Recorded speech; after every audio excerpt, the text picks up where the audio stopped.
জুলাই আগস্টে যে বিজয়টা স্মরণীয়, আমার ইলেকশনটাও আমি স্মরণীয়, কারণ বিজয় সবসময় স্মরণীয় হয়ে থাকবে। সুতরাং বিজয়কে আপনাকে আলিঙ্গন করে আপনি দেশের জন্য কি করবেন, কারণ আপনার এখানে তো এই মেম্বার অফ পার্লামেন্ট হওয়া হচ্ছে দেশের কল্যাণের জন্য কাজ করা, মানুষের জন্য কাজ করা। তা আমি মনে করি আমরা বিজয় সার্থক হবে যখন আমরা মানুষের কাজগুলি করতে পারব।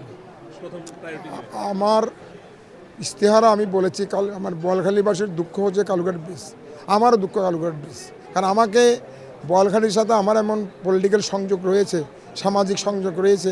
আমাকে মাসে সপ্তাহে 4-5 বার বোয়ালখালী যেতে হয়, আমাকে ট্রেনের জন্য অপেক্ষা করতে হয়, তারপর ট্রাফিক জ্যামের জন্য অপেক্ষা করতে হয়, ওয়ান ওয়ে হওয়াতে অপেক্ষা করতে হয়।